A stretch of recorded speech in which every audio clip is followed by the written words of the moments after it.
Setiap orang punya situasi dan kondisi yang berbeda. Itulah kenapa makna sukses setiap orang pasti berbeda. Kamu harus tentukan sendiri apa arti sukses bagi kamu. Halo semuanya, nama saya Michael. Selamat datang di channel saya, Sikutu Buku. Kali ini saya akan bahas kalau kita harus berpikir ulang soal definisi apa itu sukses. Ini merupakan rangkuman dari video TED Talk John Wooden yang berjudul The Difference Between Winning and Succeeding dan diolah dari berbagai sumber. Banyak orang seringkali mengaitkan sukses itu artinya kita harus menang. Kita harus lebih baik daripada orang lain. Kita harus lebih dari segalanya. Namun apakah arti sukses seperti itu sesuai dengan diri kamu? Apakah itu sukses yang ingin kamu raih? Setiap orang punya definisi suksesnya sendiri. Ada yang merasa sukses kalau bisa punya rumah sendiri. Ada juga yang merasa sukses kalau bisa menyekolahkan adik-adiknya hingga perguruan tinggi. Ingat, situasi dan kondisi yang berbeda akan menciptakan definisi sukses yang berbeda.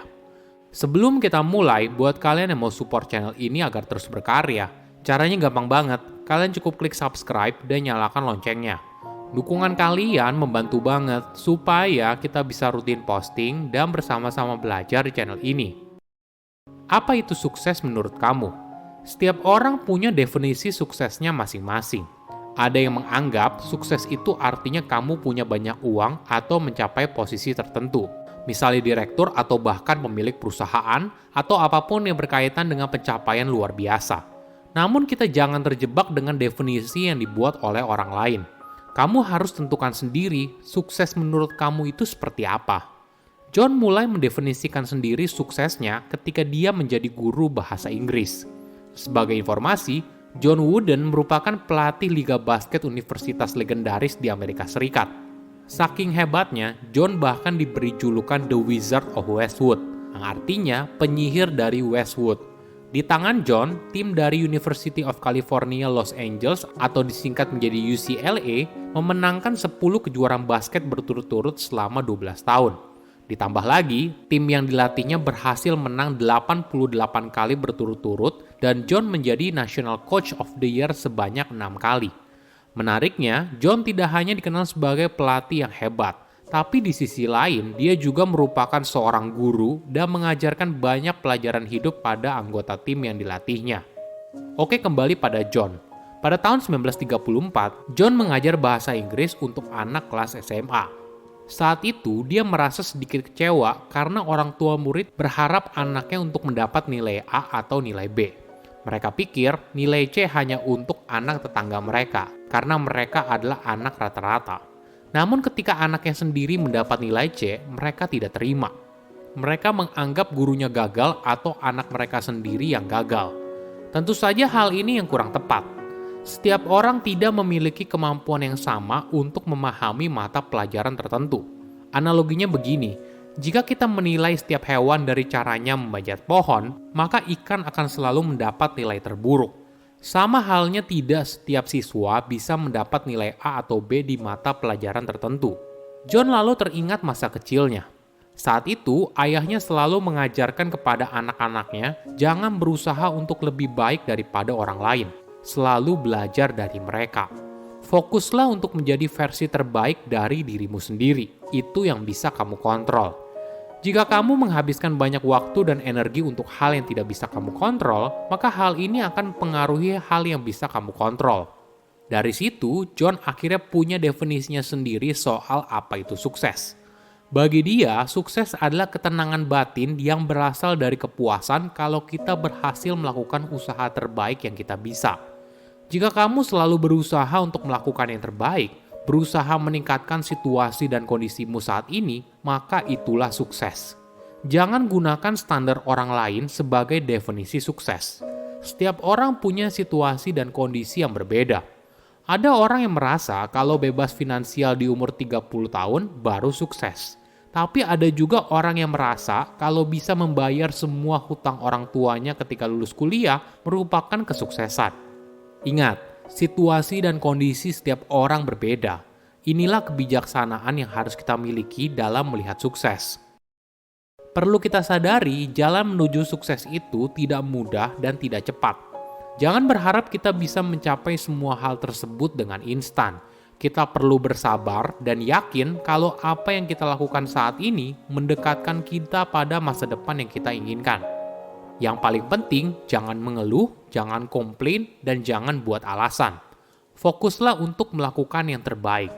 Prinsip inilah yang membuat John hampir tidak pernah bicara kalau timnya harus menang. Bagi John, timnya bisa menang apabila mencetak skor lebih banyak daripada lawan, begitu juga sebaliknya.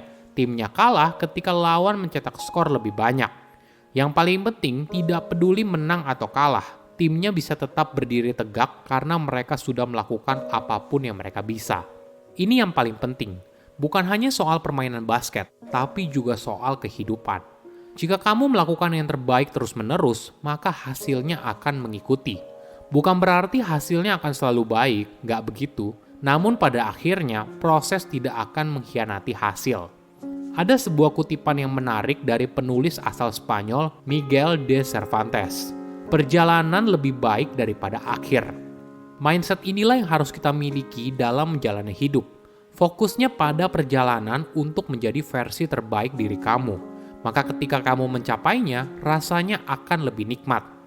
John bercerita ada 3 prinsip yang selalu dipegang teguh untuk melatih para pemainnya menjadi juara. Pertama, jangan telat. Ini pesan yang berharga. Mungkin kelihatannya sederhana, tapi tidak banyak orang yang benar-benar menjalankan prinsip ini dengan baik. Contoh sederhana ketika kamu membuat janji temu dengan teman, apalagi kalau beramai-ramai. Berapa banyak yang datang tepat waktu? Mayoritas pasti telat, bahkan ada yang sampai telat hingga 1 jam. Saya rasa hal ini tidak baik. Jika kamu tidak bisa komitmen datang di jam tersebut, ya jangan bilang kalau kamu akan datang di jam tersebut. Ketika kamu telat, itu sama saja artinya kamu tidak menghargai orang lain. John menjalankan prinsip ini dengan serius, mulai latihan tepat waktu dan selesai tepat waktu. Kedua, jangan berkata kasar. Ya mungkin saja dalam pertandingan ada hal yang tidak sesuai, namun John tidak mentolerir hal ini. Ketika ada salah satu anak didik yang berkata kasar, maka dia akan keluar dari lapangan. Ketiga, jangan mengkritik teman satu tim. Saat kebobolan atau kalah dalam pertandingan, wajar saja apabila kita frustasi. Tapi jangan sampai situasi ini menjadi ajang saling menyalahkan. John tidak ingin anggota satu timnya melakukan hal tersebut. Biarlah dia saja yang melakukan tugas itu, karena ya memang tugas dia sebagai pelatih. Oke, apa kesimpulannya? Pertama, setiap orang punya definisi sukses yang berbeda. Kita jangan terjebak dengan definisi yang dibuat oleh orang lain. Kita harus tentukan sendiri, sukses menurut kamu itu seperti apa.